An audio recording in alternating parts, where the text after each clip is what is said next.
Today's episode is not one to miss. I have Nick Saponaro, the co-founder of Divi, here today. Divi is one of the easiest wallets to install and use, by the way, as well as so many other components that Divi offers. They also just did a partnership with La Liga, which will be bringing all things crypto to some of your favorite football stadiums. Definitely do not miss this episode. Welcome to the New to Crypto podcast, designed to guide you through the crypto landscape with pinpoint accuracy, created for the new and intermediate crypto investor. Join your host, Crypto Travels Michael, as he takes you through the different facets of getting started and succeeding in your crypto journey. New to Crypto podcast brings you new episodes daily, Monday through Friday, with surprise bonus episodes sometimes on the weekend. Let me ask you, are you new to crypto? Don't know where to start? Are you more experienced but have questions? Then you're in the right place. This podcast is designed for you. Coming at you from the Trading Center in the Lifestyle Design Studio, here's your host, Crypto Travels Michael. Brave Wallet is the first secure crypto wallet built natively in a Web3 crypto browser. No extension required. You can store, manage, and grow your portfolio, get NFTs and multi-chain support. Download the Brave privacy browser at brave.com/new-to-crypto and click on the wallet icon to get started. I'm excited about this episode today. I'm joined here with a veteran in the crypto industry, the co-founder of a very well-known project in the industry. Nick, it's a pleasure to have you join us today. Hey, Michael. It's a pleasure to be here. Thank you. Excellent. Can you tell our listeners just a little bit about yourself before we dive in? Absolutely. My name is Nick Saponaro. I'm the co-founder and CEO of Divi Labs. We founded the Divi Project back in 2017. I've been in the space for a little bit longer, though. I got in around 2013. I was building some mining rigs for people, although I wasn't super aware of exactly what Bitcoin was. That was my first introduction to the asset class.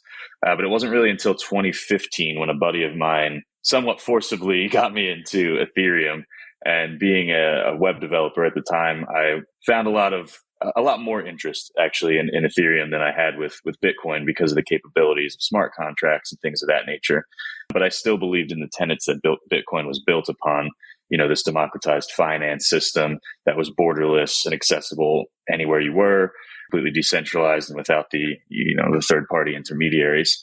That was very appealing to me as a kind of a rebel kid, still to this day as an adult. So in 2017, I was brought on to Divi as actually a freelance web developer just to build their website. And of course, I had been investing in the space and studying it for a while, so I was able to contribute to the white paper, the original white paper for the Divi project.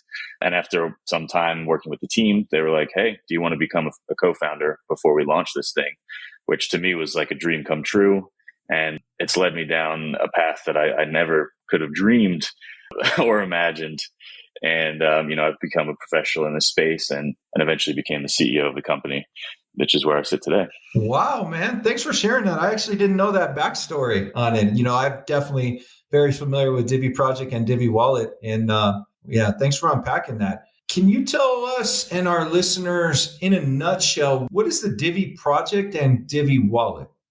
So Divi is essentially built upon a singular philosophy that cryptocurrency should be easy to use and access to everyone everywhere.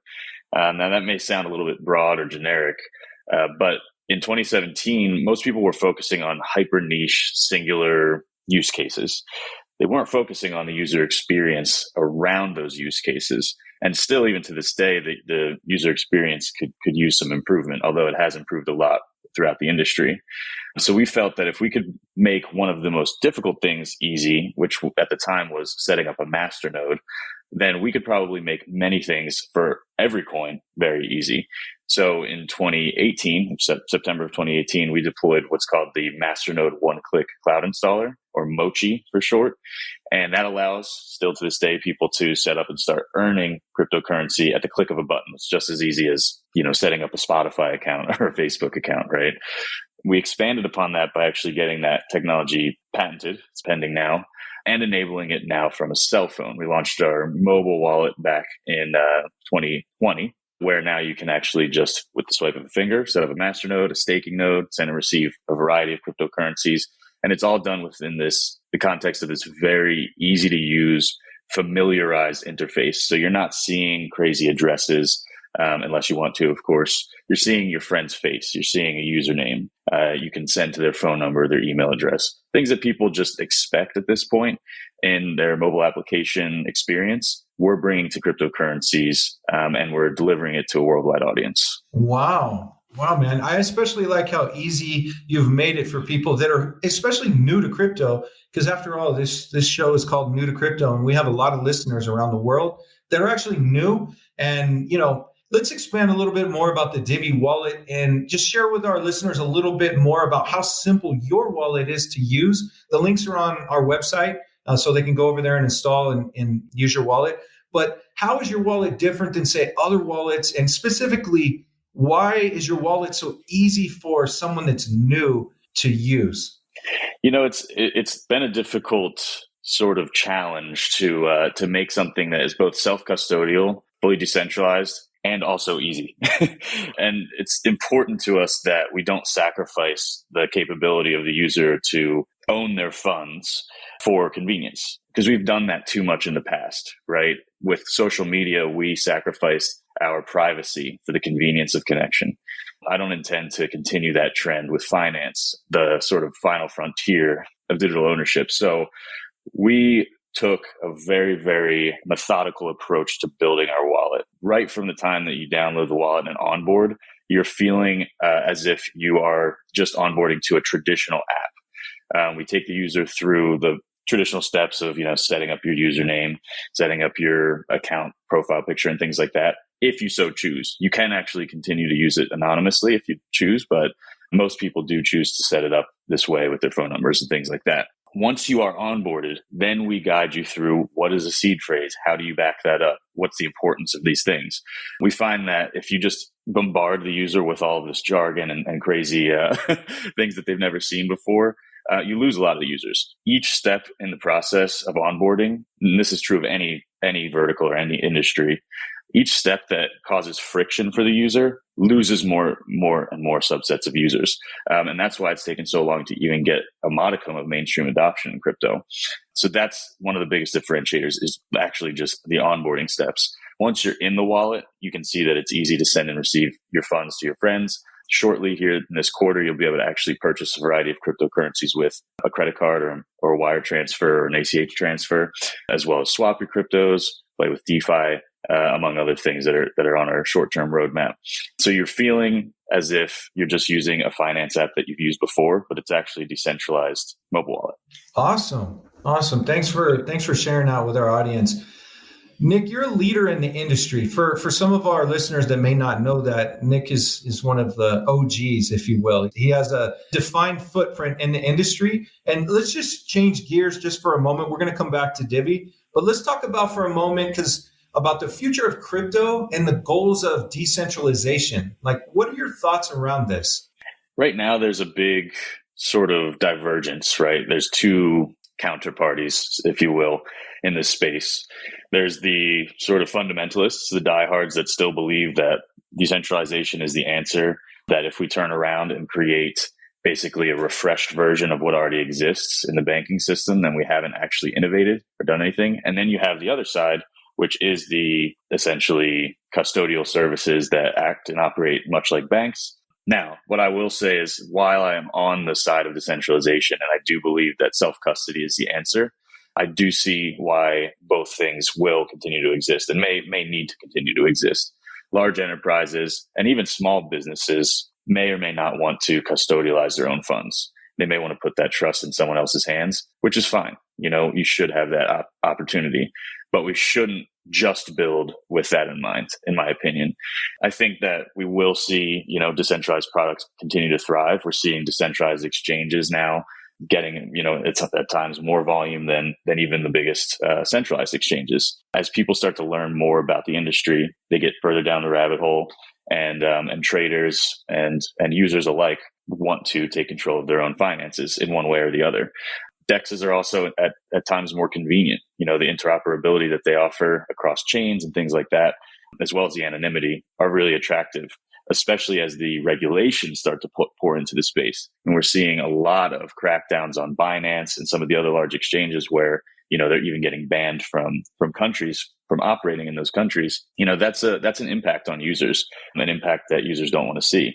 So they're going to go to the services that are most convenient and most usable. Definitely agree. Yeah, I definitely agree with that. What would you like to see in the future of crypto in general? Like adoption, anything on the tech side? Where do you see things moving towards? Yeah, adoption is, of course, the goal, I think, of a majority of the industry. And I think we're starting to see it. It's interesting, actually, how these different sort of niches that pop up in the space sort of bring more and more people from different walks of life into the industry. I'm not a huge meme coin fan. I think it's kind of a joke. They really are. But they brought a ton of newcomers into the space. And while a lot of people did lose money on a lot of them, it did open some people's eyes to the prospect of what cryptocurrency can be. Same with NFTs. There's a lot of absurdity in NFTs. Let's not sugarcoat it, but there's a lot of potential there. And I think while people are having fun with the absurdity, they're also learning about the potential of that technology and where it can go in the future. And that's creating lifelong users of cryptocurrency. So I think, adoption is 100% where I'd like to see, but it's still going to take some time. I agree. And also I agree with the NFT onboarding of new people, meme coins, even the metaverse, even esports, even my nephew, for example, he's a gamer and now he's going to move over into, esports on the crypto side. So we're actually seeing the adoption. I agree with you of here in the industry. Yeah. We're also seeing it in traditional sports, right? These huge partnerships among a variety of different projects. And that kind of exposure is pretty unparalleled.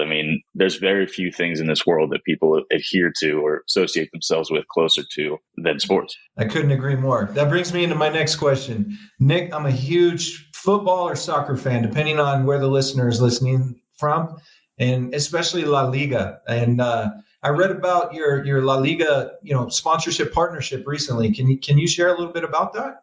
Absolutely. Yeah, this was a big deal for Divi. Divi is kind of an underdog. We've been an underdog in the industry, and we've continued to fight through, crypto winter and back when Ethereum was super broken back during the ICO era and all of the other challenges that we've faced. And we're up against a lot of major competitors now. The space has grown to, I think 1.8 trillion as of this morning, overall market cap. So we're competing against the crypto.coms and the FTXs of the world, whether we consider them to be direct competitors or not. So when we met with La Liga in Spain, we actually met them in Dubai at a conference. When we met with them, I was skeptical that we could actually close on a partnership this large. La Liga has a viewership of something like 2.7 billion worldwide. And I said to my CMO, actually, I was like, look, I would love to close this partnership. I think it could be huge. It could be very impactful for our business, but I don't see how we win it against these behemoths.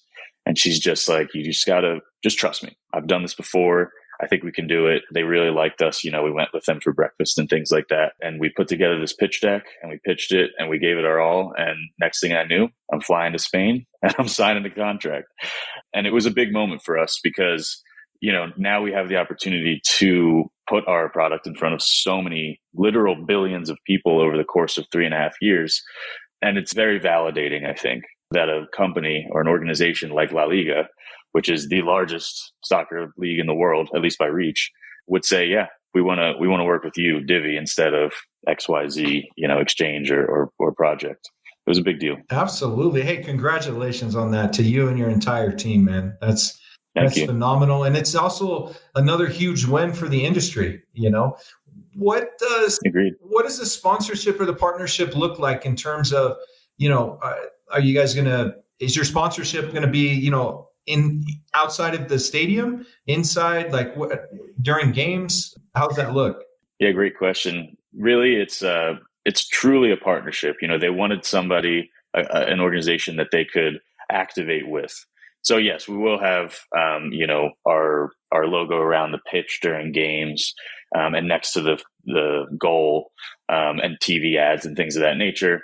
We're starting to see that already. Some of their Twitter posts and stuff include Divi Wallet and whatnot, which is cool. It's really cool to see that. But I think the real impact comes from the activations. So we get to go to El Clasico and actually work with players in the league and players that have retired from the league to do things with the fans that actually introduce them to cryptocurrency, introduce them to the Divi wallet in person, right? So whether that means buying a beer at the stadium with the Divi wallet or getting an NFT airdrop to their Divi wallet, or even, booking a hotel, things like that are all possible alongside, actually playing with their favorite players and doing the fun stuff that you expect to see at big events. I think that honestly is where the true impact comes from, because they'll be seeing the logo over and over again. And then it's like, oh, what? They're giving me something. I get to actually use this thing.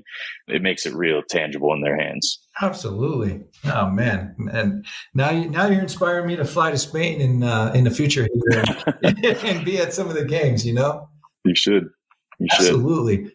Let's circle back to Divi, since you touched on the uses of payment in the wallet and even what you're going to do at the games. On your site, it says digital money for mass use, and I love that. And I wanted to break down, some of the different components of it, like user-friendly smart wallet, the 5-layered. You touched on the master node system, but if we could unpack what lottery blocks are, crypto banking, things like that, vaulting, that would be phenomenal.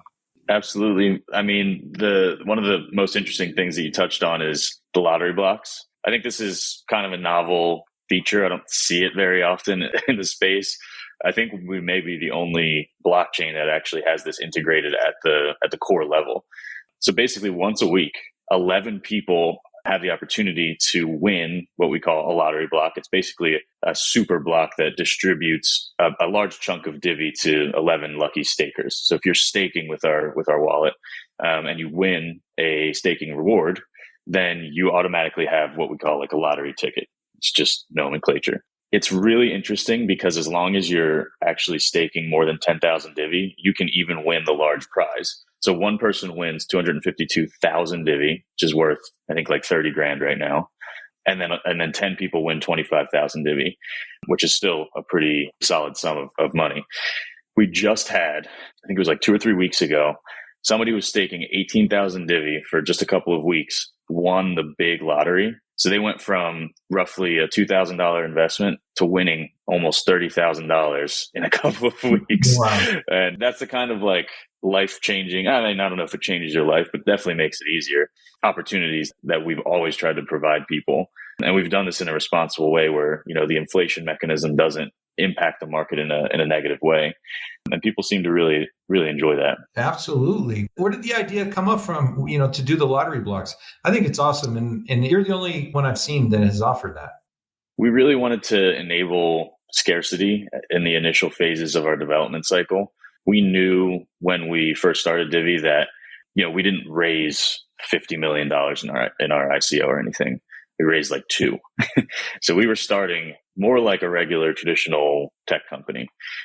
We knew that we would have to encourage scarcity in order to avoid, like I said, that negative impact on the market, get the products that we needed to get out there so that token velocity and things like that, actual use cases could be built for long enough. And that's exactly what we've done. So, of course, the master nodes encourage scarcity. Staking does as well. And we have over, I think, 80% of our ecosystem allocated to both of those things. And then, of course, the lottery blocks keep you users engaged and staking their coins and hoping for those. And you should see, if you join our community, you'll see people like getting super excited every week for those lottery blocks. Absolutely. I'm actually already in your community. I'm in your Telegram. And I got to tell you, I love the amount of information and the way that you guys share it. Like even in Telegram, even when someone first signs up, like all of the different links, and it's all very clear and, illustrated, and it just makes it really easy to be introduced, to your project and what you guys are doing. You guys have really put a lot of time and effort into even the structure of how information is accessible. Yeah, I appreciate that. It goes back to the philosophy of user experience, right? User experience doesn't mean a pretty UI. It's the full consumer experience that the user is engaged with, which is why we have 24-hour support. And it's why we're so transparent as a team. And we do, monthly video updates and Twitter spaces and things like that. We want people to feel like in this space that can often be ridden with, let's just say, shady business practices, that people feel they can trust us, can rely on us. And as we make decisions for the ecosystem, they typically will agree with us. And of course, we bring everything to the community before we move forward, and it's, operates like a DAO. But we found that most people just say, hey, we trust you. And that's hard to build as a company, especially in this space. Brave Wallet is the first secure crypto wallet built natively in a Web3 crypto browser. What's Web3? Web3 is freedom from big tech and Wall Street. More control and better privacy. But there's a weak point in Web3, your crypto wallet. Most wallets are browser extensions, a Web 2 technology. That means the same old risks: app spoofing, phishing scams, and theft. Brave Wallet is different. Brave Wallet is the first secure wallet built natively in a Web3 crypto browser. No extension required. With Brave Wallet, you can buy, store, send, and swap assets, manage NFTs, even connect other wallets and dApps, all from the security of the best privacy browser on the market.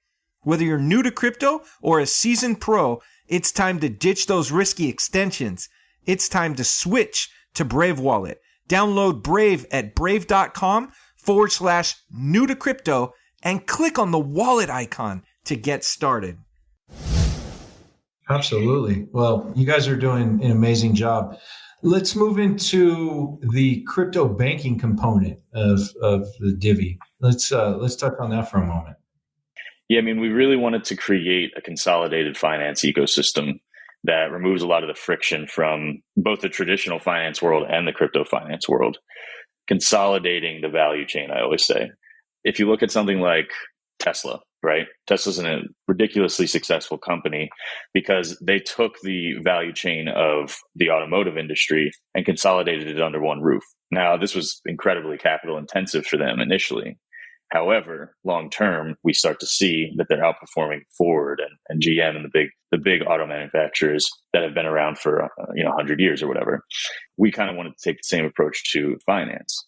If we can pull all these things together, like exchange and send and receive and earning and all of your favorite coins and integrate it into one very, very familiarized package, there's a big opportunity there. The finance ecosystem of the world is worth trillions and trillions of dollars. So if you can capture a piece of that, you can have a very successful organization.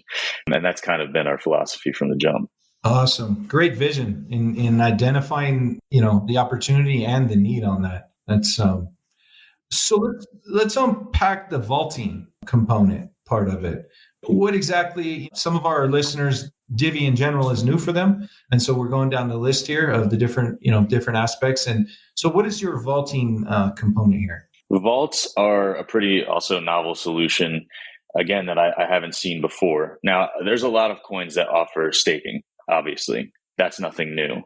However, in the typical sense, staking requires either a dedicated machine that is online 24/7 and has the adequate hardware to operate the staking node, or in the case of most new coins, it's delegated proof of stake, right? So what this means is that you're basically committing your funds to a certain pool, so to speak, and allowing that pool, who does have the necessary hardware to add blocks to the chain, to stake on your behalf. Now, there's nothing wrong with that, but it isn't a fully decentralized solution. It does essentially centralize the production of nodes to, like in the case of, say, BSC, 21 nodes, most of which are owned by Binance. So what we wanted to do was create a system that could be A, used from your cell phone, and B, retained the decentralized nature of staking without any sacrifices. So we developed what are called staking vaults. Basically, all we did was, I say this matter of factly, but it was actually kind of difficult, was we created a proprietary third key. So you can actually broadcast your staking transactions through a secondary node while retaining all of the control and ownership of your key and your coins in your mobile wallet. It doesn't require actual hardware. It doesn't require your phone to run. You can actually set up a staking vault and turn your phone off and put it in a drawer. And that was the goal. And it works really well. And it's actually become more popular than the master nodes over the past couple of months. Wow. Wow, man, that thing is awesome. Thanks for breaking down the vaulting. You guys are on the forefront, or I would say, of vision and really identifying solutions that are needed and then making it easy to use, because in crypto, as if you're not a technical techie person, it's not exactly the easiest, industry to navigate. And so awesome for what you're doing there. What's the atomic swaps? First of all, for our listeners that are new, what is an atomic swap? And what is the atomic swaps and exchange, part of what Divi has going? Atomic swaps are a mechanism for a peer-to-peer trade, essentially. So if I want to trade you Dash, for example, for Divi, right now you would have to go on a centralized exchange, trade your Dash for Bitcoin or USDT, and then buy Divi, incurring slippage and central party risk, all the things that make centralized exchanges lame, as well as, a lot of friction and know-how to just get from point A to point B.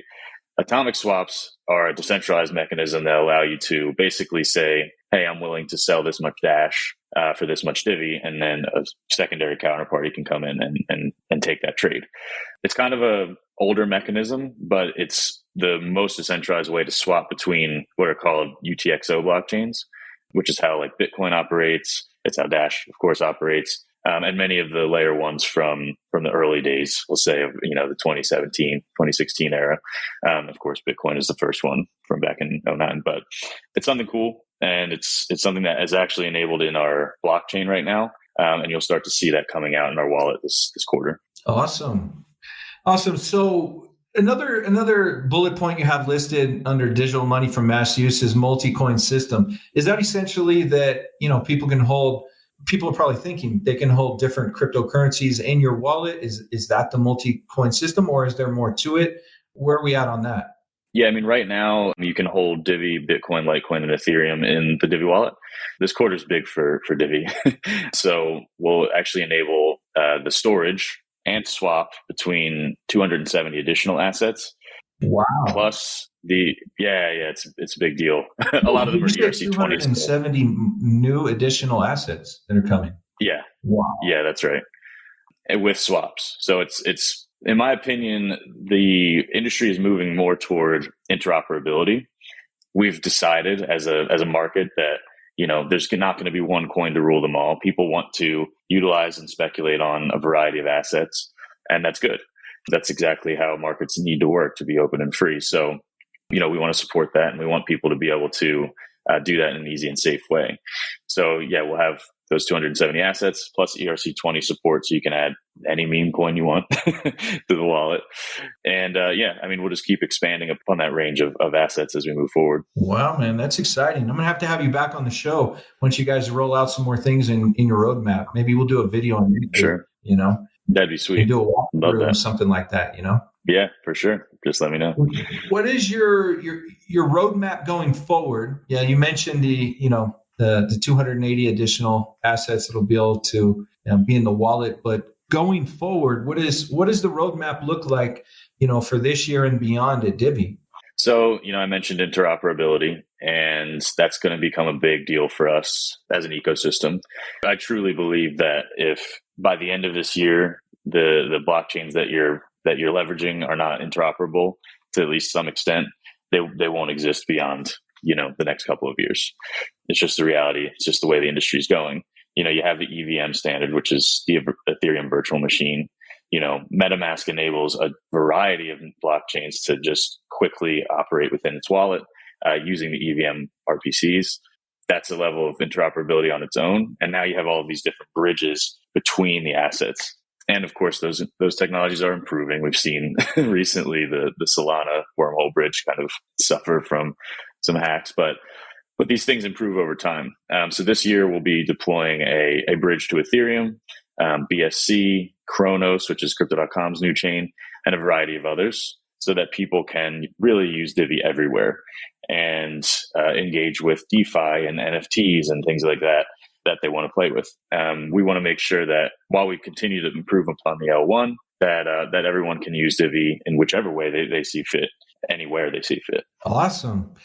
Nick, you just mentioned interoperability. And for some of our listeners, they may not exactly know what that means. And I can't think of anyone better to explain it than you. Could you unpack that for them? Yeah, so most cryptocurrencies back when I started in this industry were what we call now layer ones. So it's just a singular blockchain that operates within a silo. A lot of blockchains still operate this way. Interoperability enables these blockchains to communicate across chain and actually bridge between each other, in some cases even wrapping their layer one asset on another chain. So you may have seen wrapped Bitcoin or wrapped Ethereum on a variety of different chains.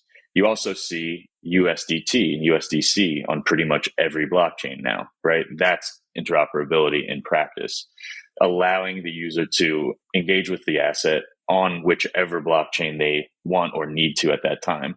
There may be a really exciting project on the Binance Smart Chain that I want to engage with. So I have USDC on BSC, but I also do stuff on Ethereum. I may want to buy some NFTs. So I have ETH or USDC on Ethereum.